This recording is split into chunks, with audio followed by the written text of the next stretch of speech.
First of all, I just wanted to welcome everybody to the Diversity Employer Advantage webinar today. It's hosted by Being Human Services and the Medicine Hat Local Immigration Partnership. To begin with, I need to be on the right, there we go. We'd like to begin by acknowledging and honoring that we are gathering and learning today on traditional Blackfoot territory on Treaty 7 land, and we neighbor Treaty 4.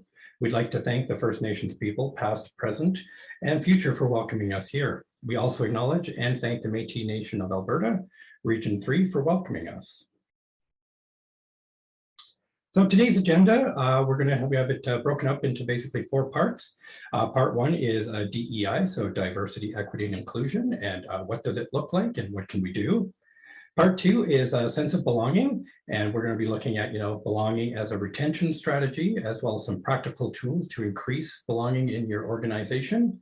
Part 3, we're going to have some case studies. We've got some people that we've sort of interviewed and have some stories to share, and then we'll wrap things up by sharing some resources that we have for everybody, as well as a Q&A session.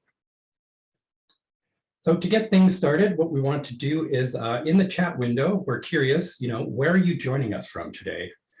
We're sort of curious, name, title, company, and sort of what sector you're in. If you could just sort of help us out in that regard.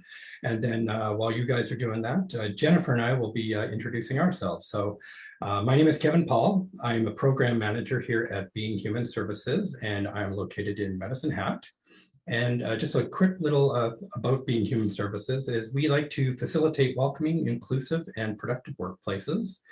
And part of what we do is we have integration services that we do.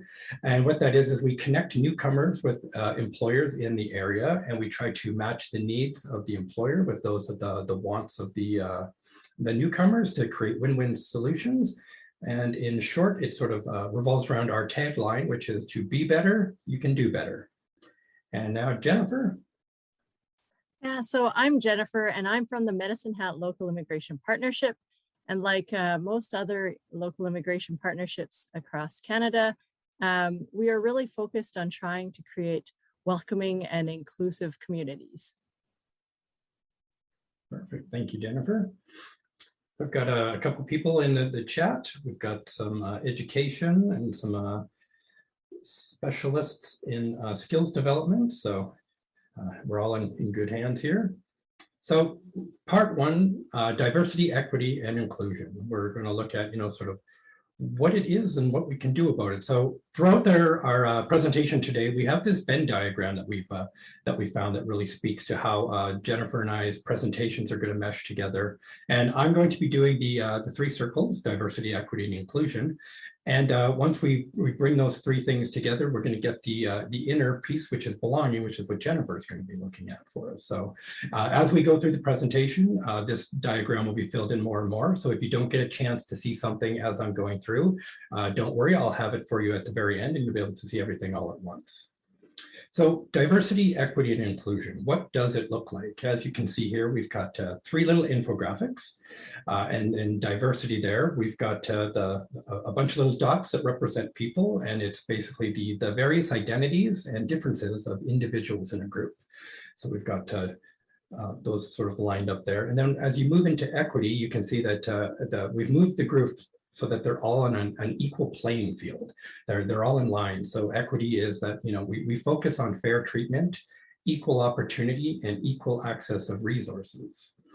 And then as we move along, we just want to basically point out too that when it comes to diversity, a single person is not diverse. A person is a unique individual, which is why when you get more people, 2 people combined, that's when diversity really starts to come out. And the more and more people you have, the more diverse and intersectionality within those diverse things that can actually come out.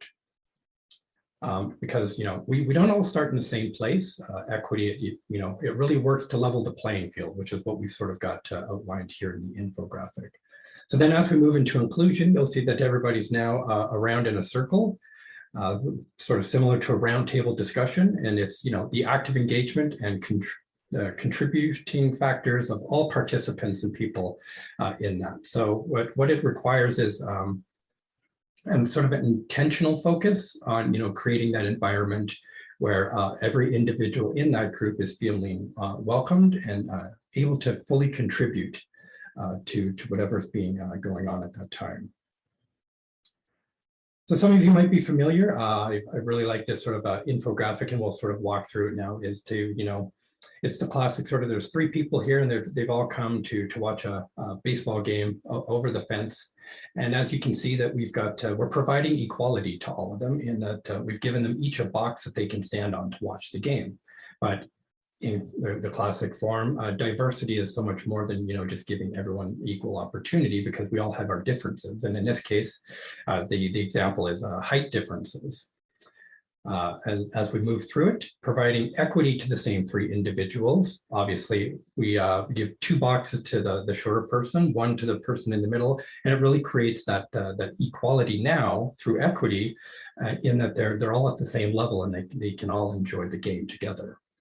And then if we take it one step further, everybody in this example, just like the first one, is everybody's having equal opportunities, but there's no structural barrier in place for them to, so they can all enjoy the game no matter what their differences are. So a quote that I really like that sort of showcases from Vernon Myers, and it is that diversity is being invited to the party and inclusion is being asked to dance. And when you extend the analogy that much further with equity, it's helping to define or to plan the party that everybody's going to be a part of. Again, that whole giving everybody that equal voice in the opportunity. So coming back to the Venn diagram, we can add our sort of definitions in. So diversity being multiple identities represented in an organization, inclusion of thoughts, ideas, and perspective of all individuals that matter, and equity constantly and consistently recognizing and redistributing that power. So this is the first audience engagement time. So in the chat box, please let us know if you're aware of how far back does your family history go to hit newcomer status? And if you know, where did they originate from and what contributions did they provide to the local economy? So while everybody's sort of filling that out in the chat box, I'll personally share my background. So my mother came over with her brother and my parents from Russia. They were Dutch Mennonite, and specifically left Eastern Europe through Russia. And they came over to Quebec, and then they traveled west all the way to Alberta. The family was specifically sponsored to do farming, so they contributed to the local economy through farming. And eventually, my grandfather saved up enough money that he bought his own farm and continued to farm. And the farm is actually still owned by my cousin, and I believe his kids are actually working on the farm as well. So from the newcomer status, it's really just my parents and, obviously my mom through my grandparents' side that sort of came over. So basically the point of the exercise, even if you didn't share in the chat window, is to think back, because a lot of times we think of newcomers as, somebody who maybe we might not have anything in common with them. But the truth is when you start to go back in your own family history, it becomes a lot closer and you can have those talking points with someone.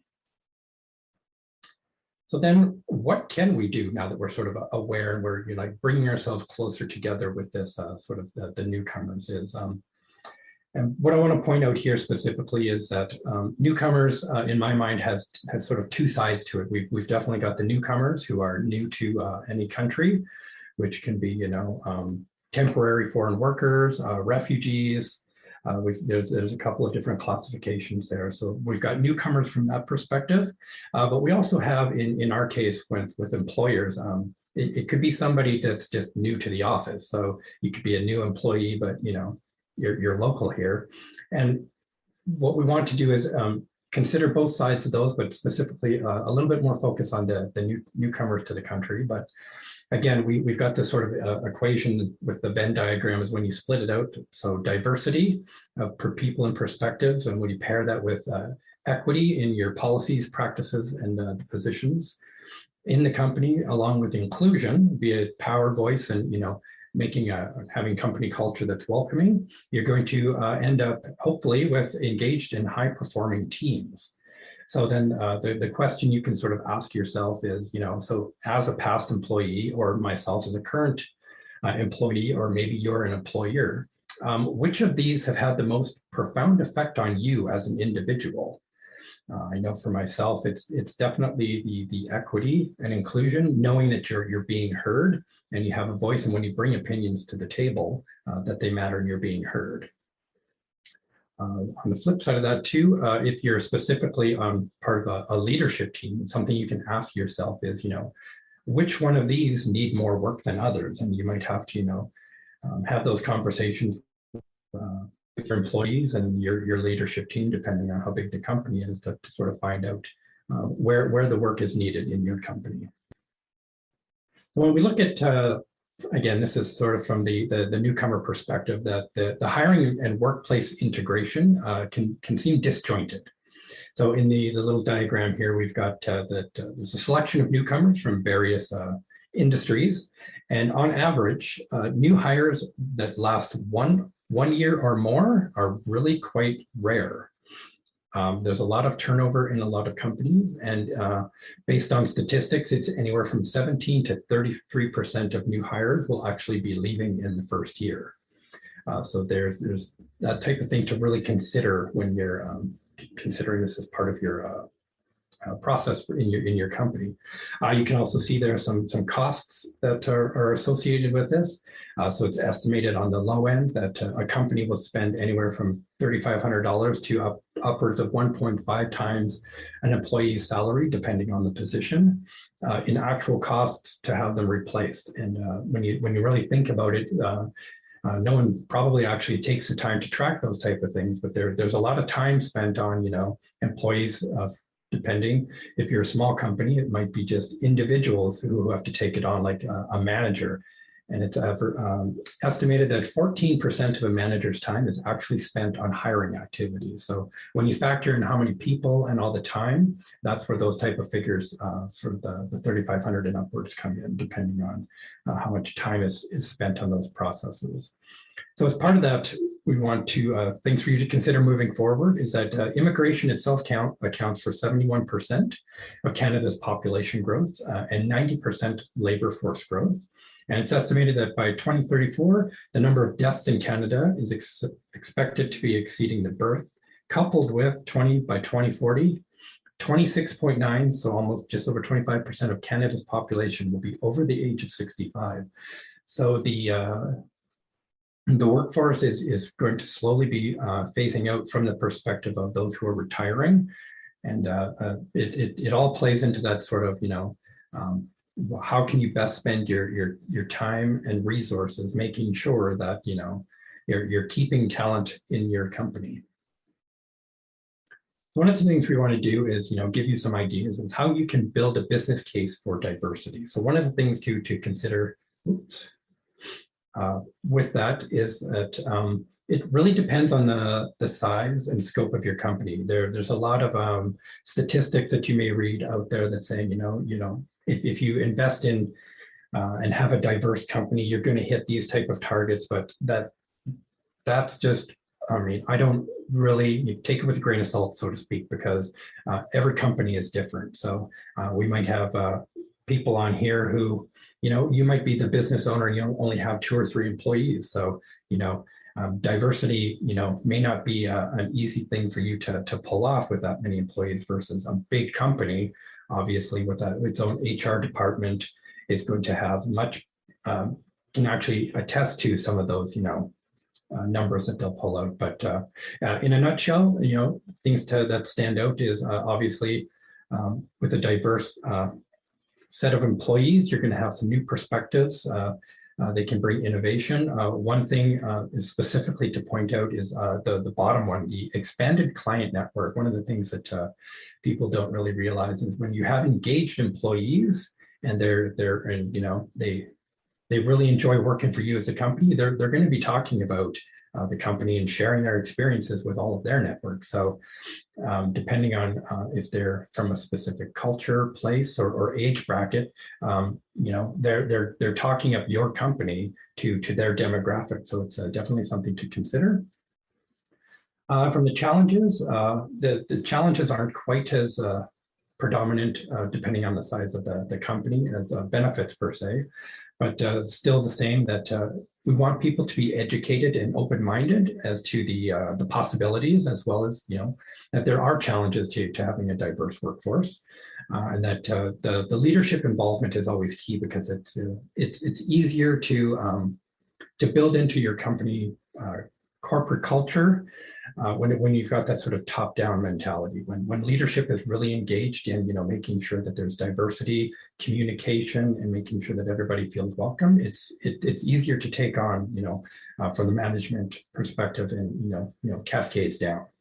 Obviously, measurement, depending on how big your company is, it's going to be hard to track how well your diversity initiatives are doing. But as long as you're keeping up to date with some training and making sure that you're taking care of any intervention that needs to take place, that you'll be able to help with that. And again, silos is a big one when it comes to the bigger the company, the more there are silos from various departments that and even global, right? There may be silos between individual headquarters of operations. So now we want to sort of share with you some practical strategies for successful improvement. So one of them is, obviously you're going to need to sit down and actually assess, how diverse and inclusive is your workplace right now? Again, it comes back to how big is it? It may be you may be able to look around the room and be like, this is our diversity statistics right now, versus a large corporation is going to take, a lot more time to actually figure out how that is working in their company. You're going to want to strengthen diversity and inclusion policies. Take a look at, do you actually have any policies in place right now? Do they need to be reviewed? Is there any biases or anything that are inherently obvious in those policies? Again, biases can come into play as well with recruitment practices. Other things to consider with recruitment practices is the job application process actually accessible to all people? Are you maybe missing out because you're relying heavily on technology, to get your people in the door, that type of thing. Again, committing to ongoing diversity learning, both as an individual and bringing those individual learnings to the company. For example, like a webinar like this, we share later on, but we are hosting more of these down the road. So, you can always invite other people out to those in the company.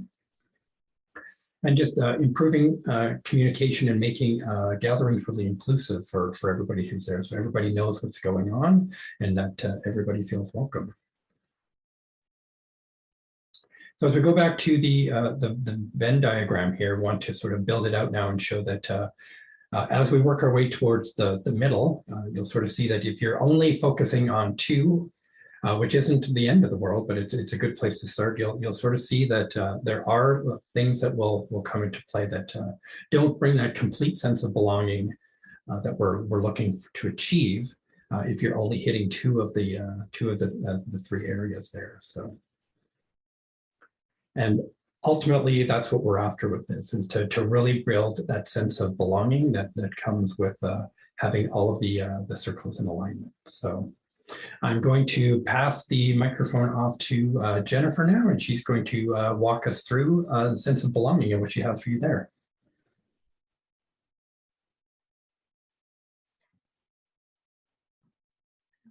Are you able to see my screen now?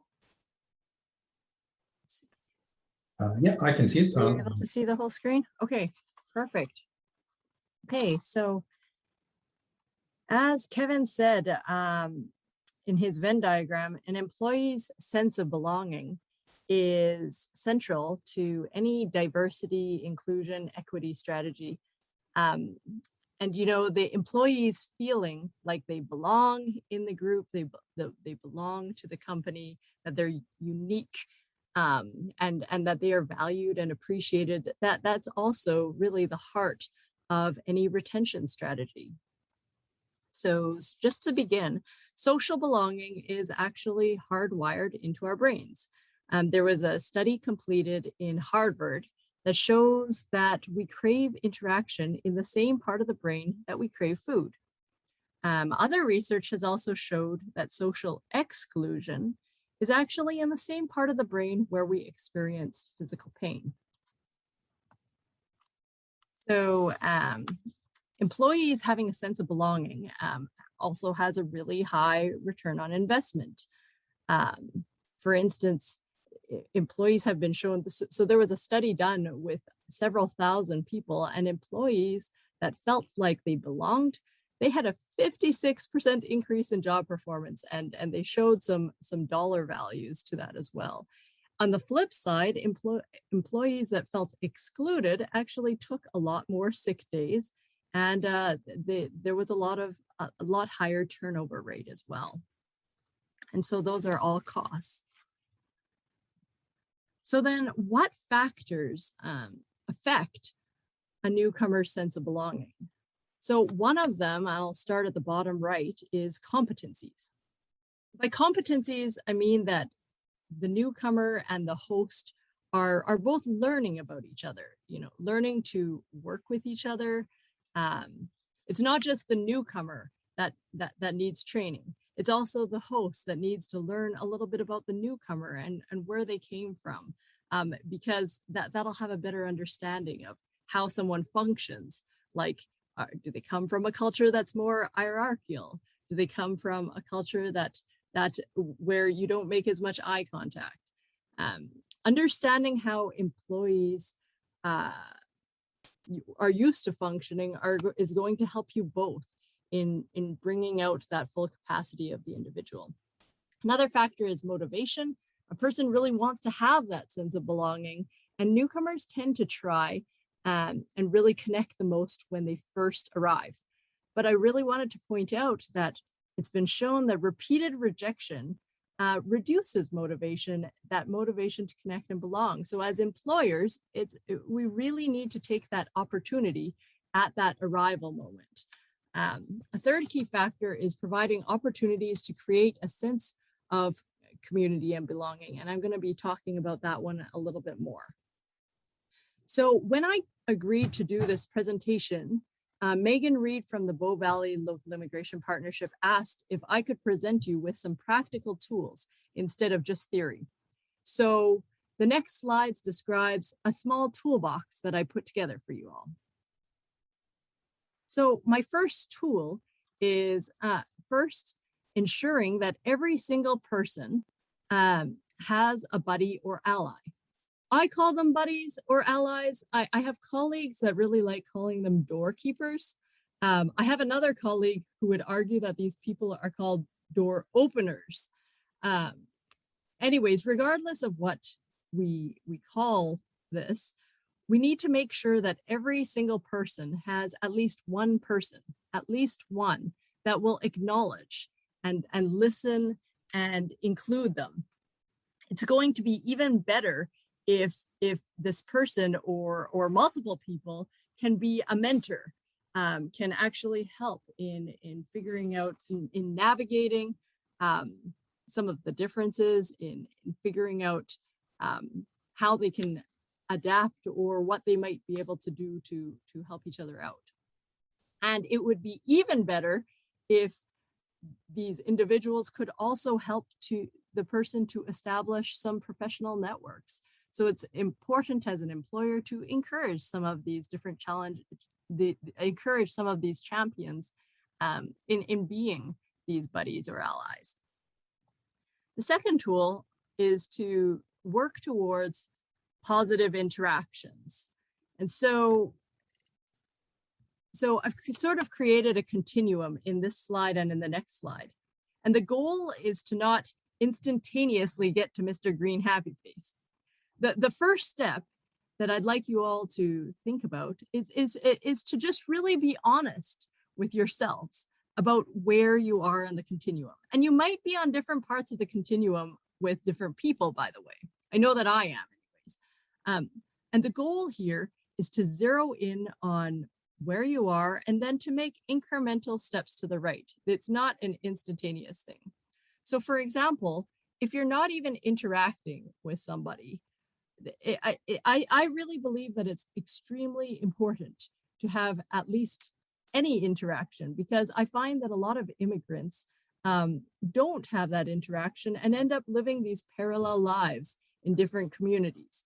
And when you live in these parallel lives, first, they don't have a sense of belonging. And secondly, without interactions, it's far easier to have prejudices and inaccurate stereotypes and these attitudes that end up coming out.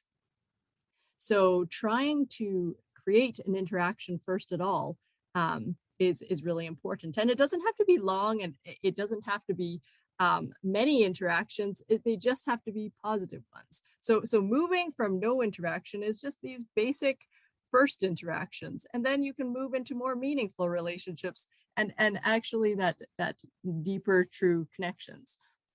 From more of a corporate level, I wanted to also show this continuum.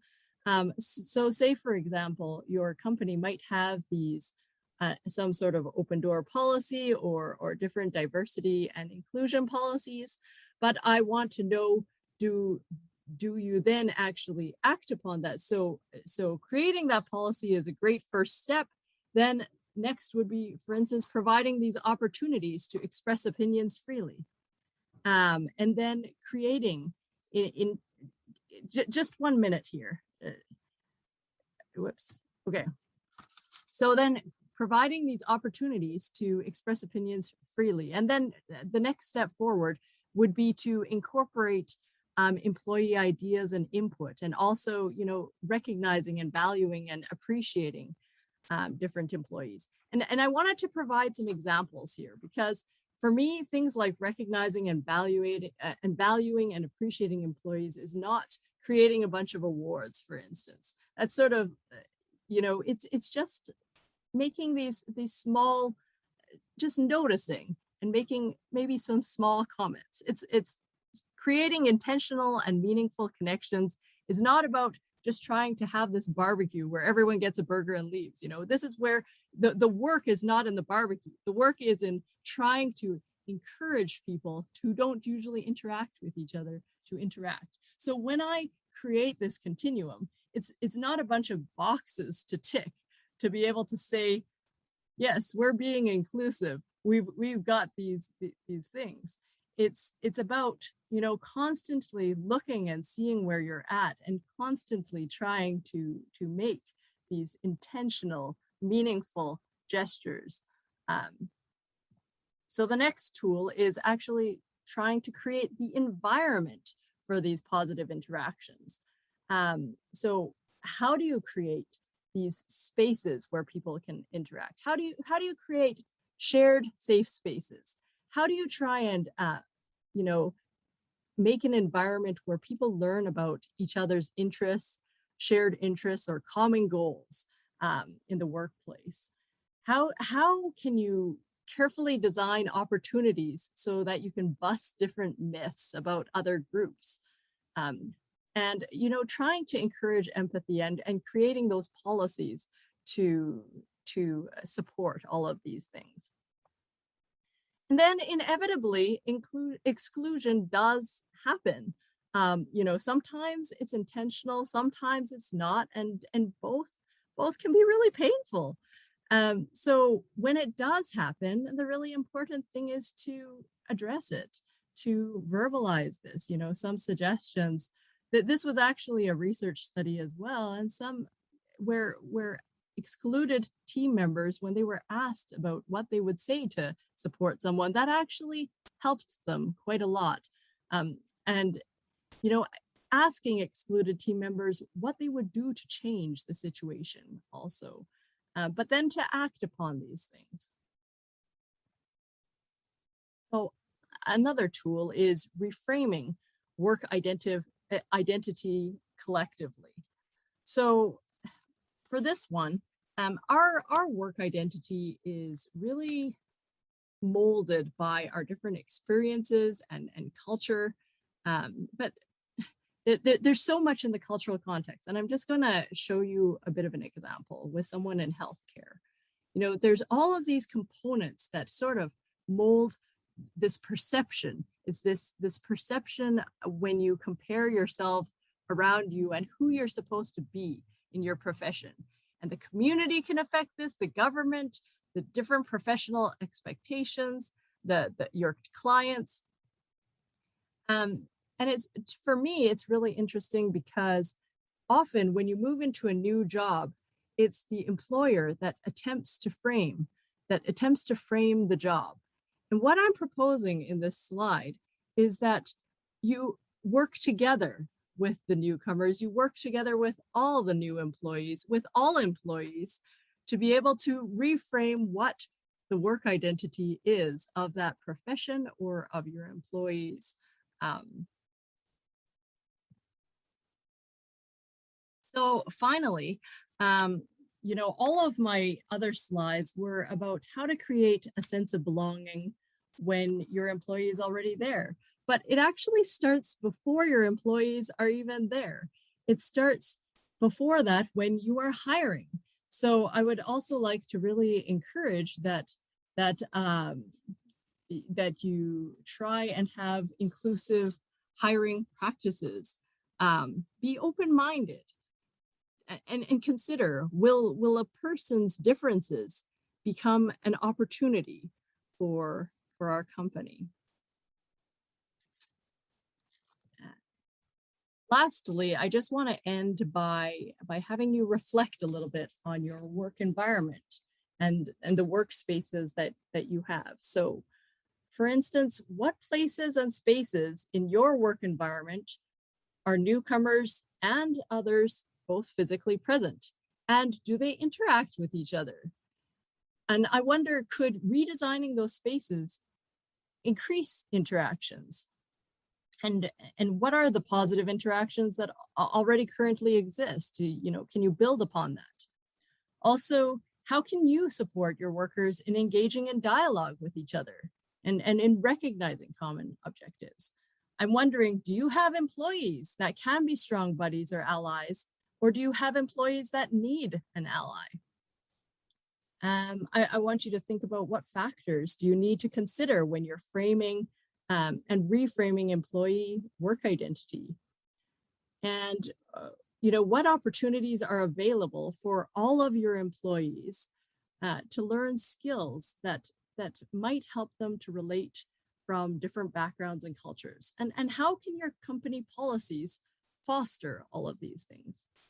So upon those thoughts, I'd like to bring it back over to Kevin, who has some videos of a few newcomers that we videoed.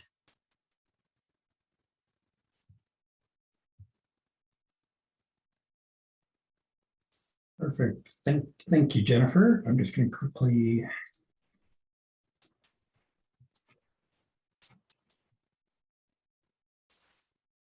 Should be back to sharing there. So yeah, just to quickly recap here, we've with the sense of belonging that Jennifer has outlined for us, we sort of complete the diagram here in that belonging is, to sum it all up, an organization that engages the full potential of the individual, where innovation thrives and views, beliefs, and values can be integrated together. So now we've got a couple of case studies that we want to share with everybody. So we interviewed two people. We have Carolina and Mohammed.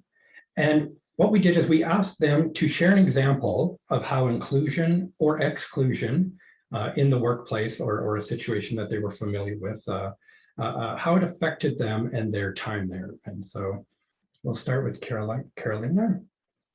Give me a second to cue this up.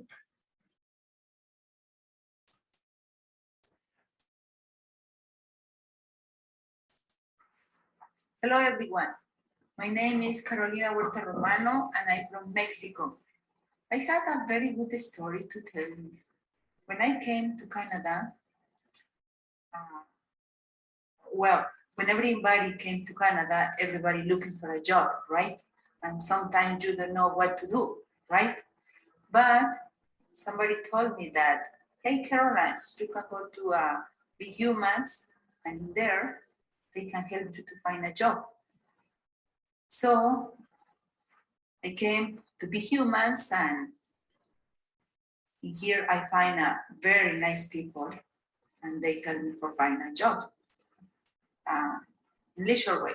Leisure Way is one place out from Medicine Hat is for retired people, right? In the farm. It's a beautiful place, and most people don't love that place. So in that place, I meet Pat and Karen. They are the owners of that company. So when I meet the owners, I'm feeling like was nervous in my body, right? I say, I don't know what to do, or I'm feeling like, oh, I'm scared, right? But after 1 year, I'm feeling like I'm free in there. So in that place, I found a very good opportunity, because in there I took my course in there for via healthcare, and my course was about 1 year for finish that course. So they helped me for take that course, and I am very happy with that. So I'm happy in there. My boss is happy with me, and I try to be my best in there, because I love this job. But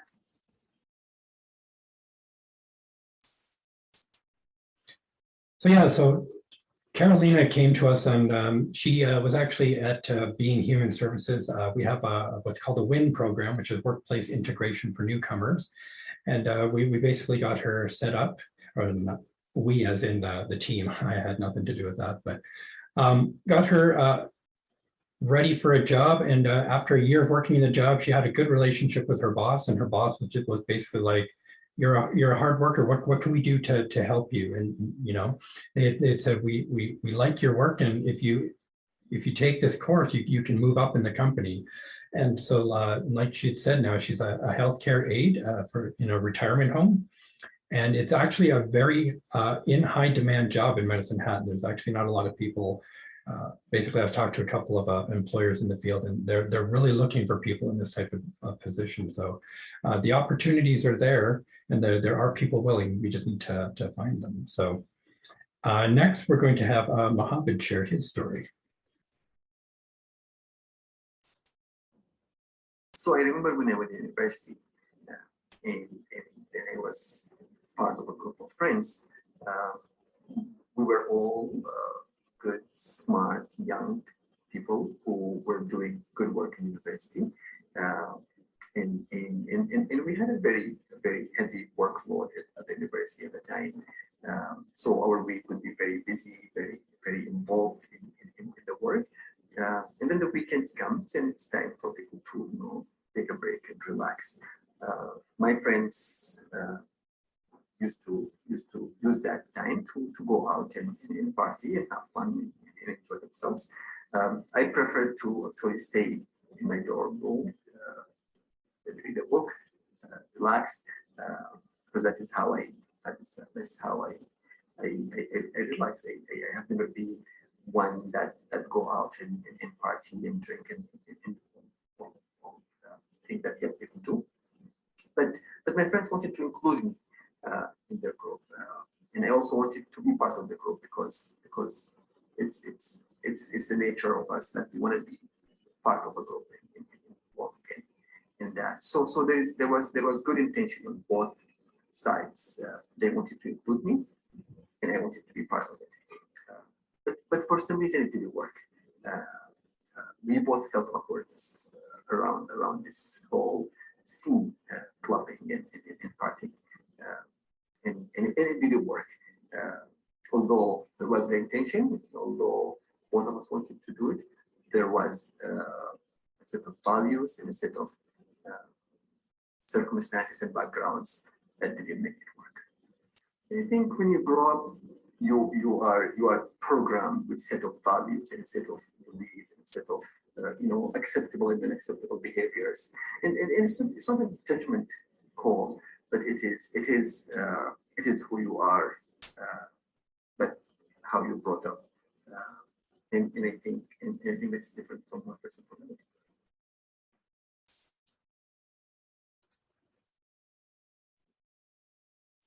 So in this particular example with Mohammed, this is an example actually that I've also heard from many people in different workspaces as well, which is why we included this one.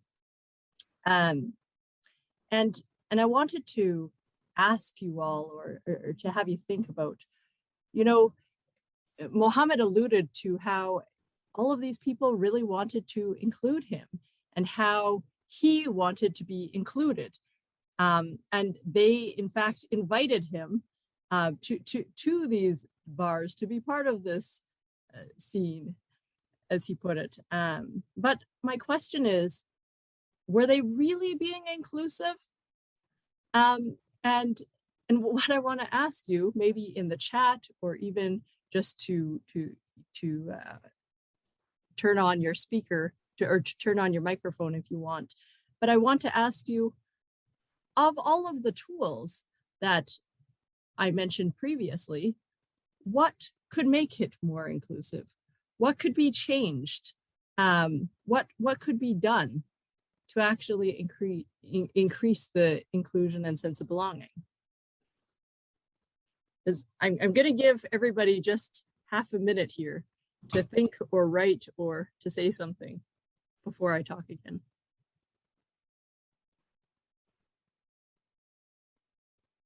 Miriam?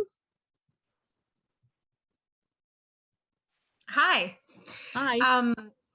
Thank you for giving me the chance to speak. So in this case, I think in their point of view, they were definitely trying to be inclusive because they're trying to get him to get him to join their what they thought is an appropriate place for him, because they probably were too afraid to think and ask, is this a good place for you? Would you like to join? Rather than just assuming that he would want to join. He just is waiting for that invitation. And I think that's what, I'm an immigrant myself, by the way, if in case my name didn't throw it out there. I find that a lot. I'm a hijabi, so I wear the headscarf, and people immediately assume that it's just because of the way I represent myself. Maybe it's too sensitive for them to ask me questions. What is my comfort level and what's acceptable and what's not? And I always say I need to wear a shirt. Please ask, don't assume. So I think that's exactly what was happening there. They thought that they were being inclusive, but really they're not, because they didn't communicate whether this was what does he want as well. And maybe the same blame is on him. He didn't really communicate why he doesn't feel comfortable going to these places, or why isn't it his scene, whether it's a religious background or just a personal choice or whatever. There could be many interpretations there. So that's just my 2 cents into it. Thank you. I think that's such a great perspective. And I agree with that. And I think that one of the tools could be used is to try and find some of those common ground or the common spaces, because even if this wasn't something that was common between them, perhaps there is some other space that is. Does anybody else have any other thoughts or any other ideas of how there could be more inclusion in this case?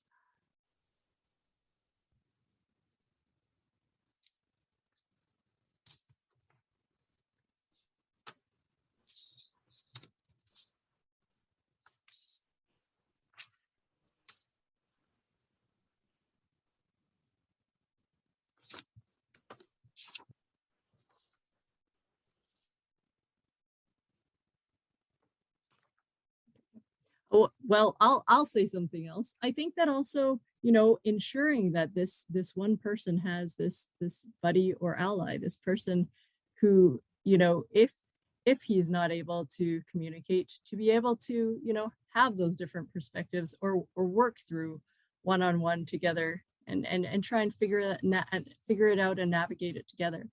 I think that there's a few others, but I'm going to leave that for now to carry on. Perfect. Well, thank you for the recap, and thank you for the insights there. So that basically concludes the content portion of what we'll be sharing today, but we have a few more things we'd like to go through with everybody.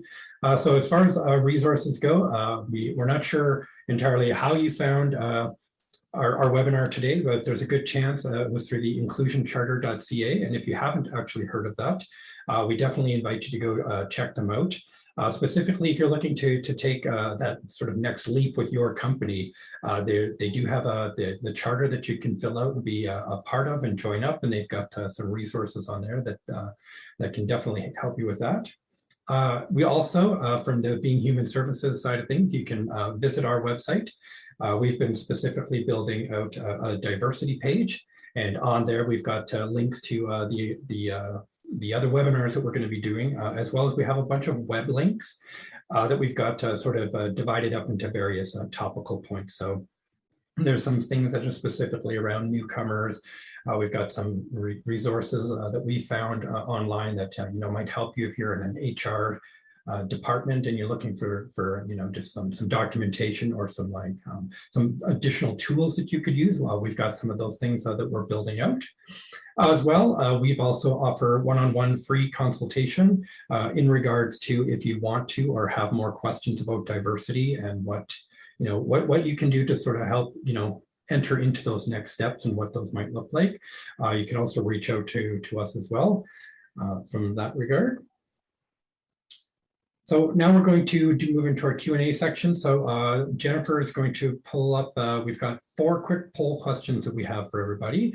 Obviously, we'd like to get a little bit of feedback on the content and sort of our journey through this little webinar here. So Jennifer's going to pull that up, and then we'll do those.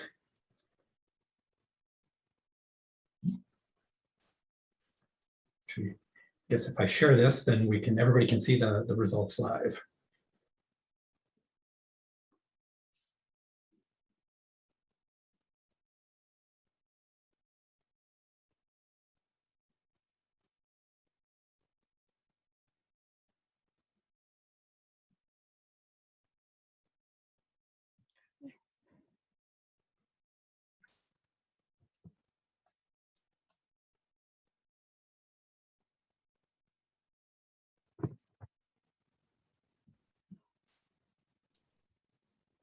And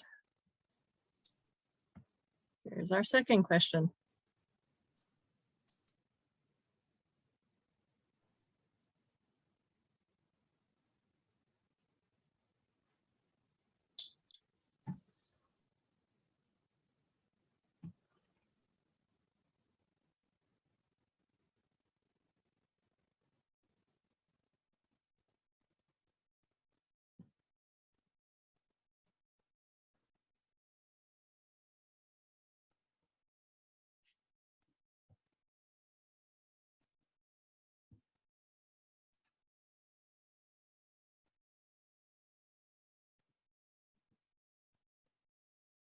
Thank you all very much for the feedback. And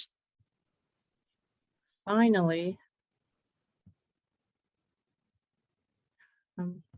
here's our final question for you.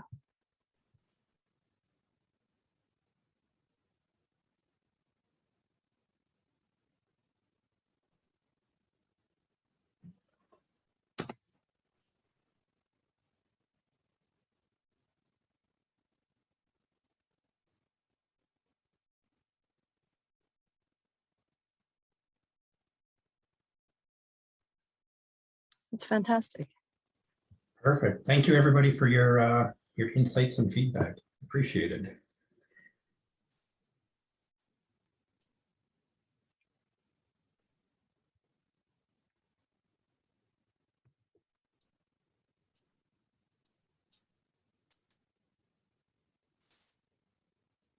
And are we going to go into question and answer? Yeah. So what we also want you to do is feel free to, if you don't have a question and you just want to share something, we always like to sort of hear, you guys gave us all really good feedback, that you were learning things, and we always like to know, share with everybody, what was your biggest learning or takeaway. Feel free to share that in the chat section. And then as well, feel free to, we're here for another couple of minutes. If you'd like, feel free to sign off, but if anybody has any questions, feel free to ask us.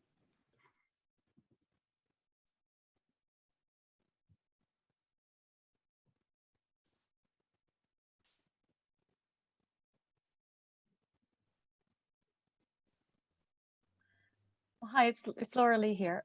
I just was wondering a little bit, Kevin, you mentioned your WIN program about matching employers and newcomers. I just wondered if you could tell us a little bit more about that program, or if there's a link on your website you could pop in the chat for us to do some research on. It sounds really interesting.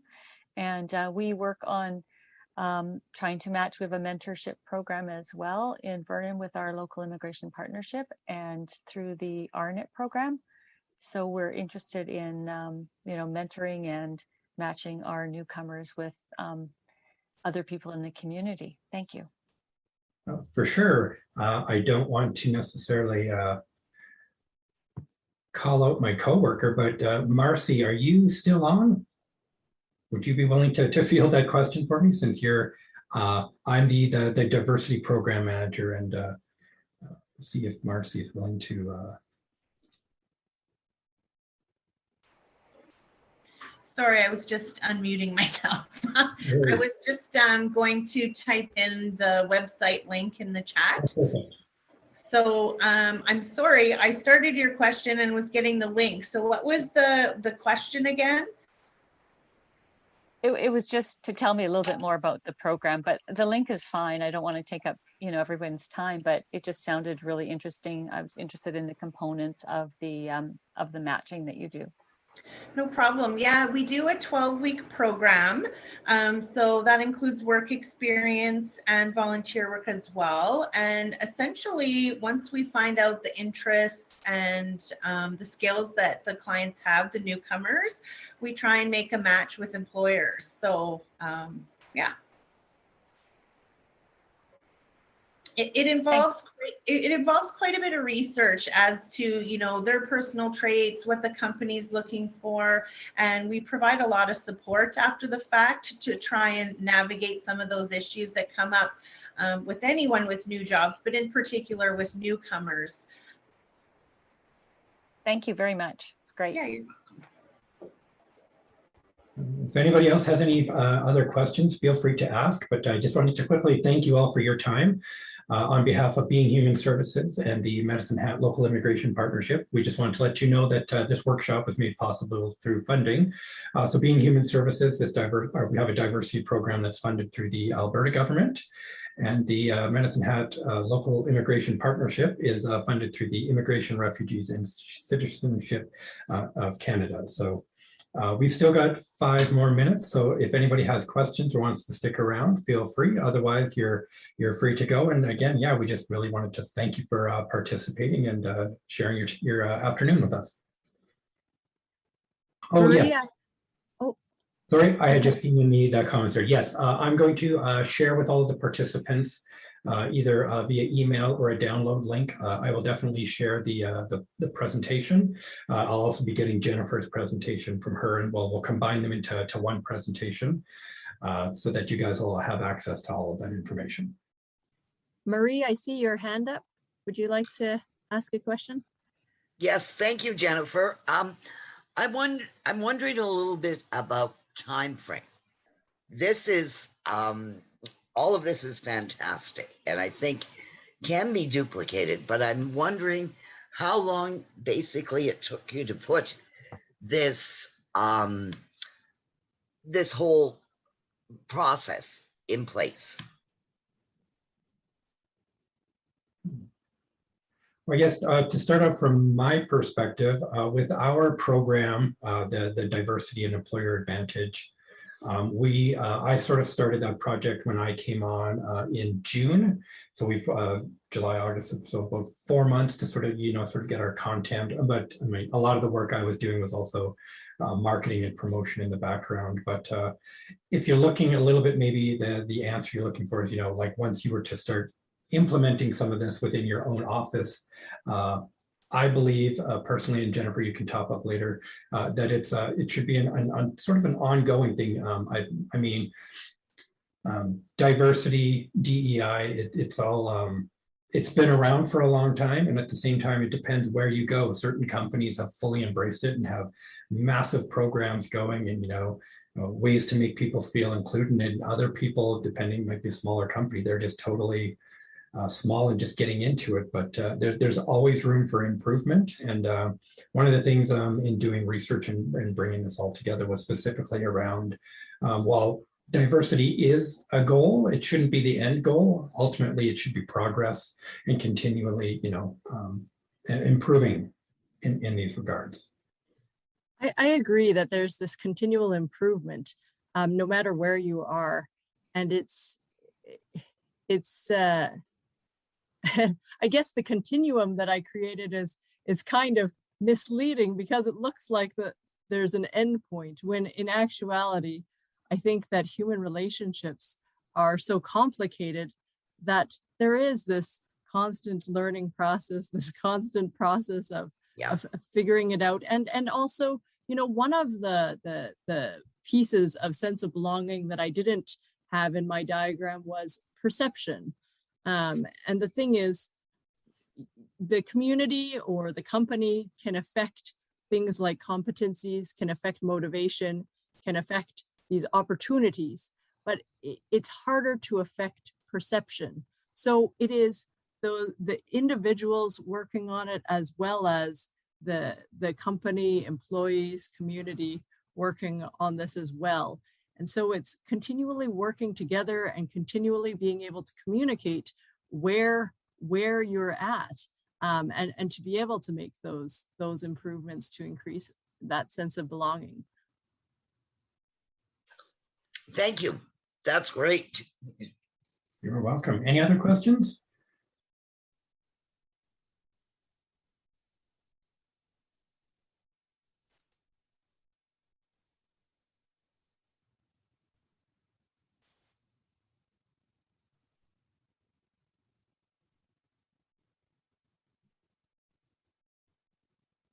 Or any other key things that people got out of the presentation and might want to implement, or any other thoughts on these videos, or people, or even any other thoughts on situations that you've had in your own workplace that you'd like to talk about?